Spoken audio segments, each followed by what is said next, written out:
আমার কোনো উপোস থাকলে আমার বড় ছেলে হয় সবচেয়ে বেশি খুশি। কেন বলুন তো? ওই যে লুচি খেতে পারবে, লুচি পাগল ছেলে তো। আজকে শ্রাবণ মাসে চতুর্থ সোমবার, বাবার বার করেছিলাম, দুপুরটা ডালিয়া খেয়েই কাটিয়েছি। ভাবলাম রাত্রে বাড়ি গিয়ে একটু লুচি আর একটু কাবলি ছোলার তরকারি করব। তো সেই মতন বাড়িতে এসে কাবলি ছোলাটা আগেই প্রেসারে সেদ্ধ করে রেখেছিলাম, আর একটু সামান্য জিরে শুকনো লঙ্কা ফোড়ন দিয়ে আলুটা একটু ভেজে নিয়ে কাবলি ছোলার তরকারিটা করে নিলাম খুব সিম্পলভাবে।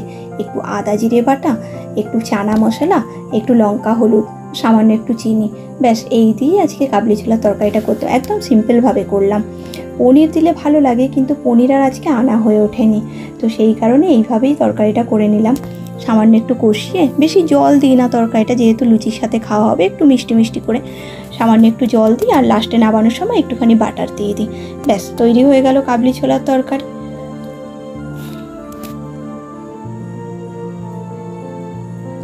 তরকারিটা নামিয়ে নিয়ে কড়াই চাপিয়ে তাতে একটু তেল দিয়ে দিলাম, লুচিগুলো একটা একটা করে ভেজে নিলাম। লুচি পেলে আমার ছেলের আর কিছু লাগে না, খুব ভালোবাসে লুচি খেতে। কী গরমকাল, কী শীতকাল, কী বর্ষাকাল, 12 মাসে লুচি পেলে ওর ভালো হয়। তো সেই জন্যে ওর কারণেই আমি আরও লুচি করার আগ্রহটা বেশি পাই। তৈরি হয়ে গেল লুচি আর কাবলি ছোলার তরকারি। এই দিয়ে আজকে রাত্রি ডিনারটা সারলাম। ভালো থাকবেন সবাই, শুভরাত্রি। ভিডিওটা কেমন হয়েছে অবশ্যই জানাবেন। অনেক ধন্যবাদ।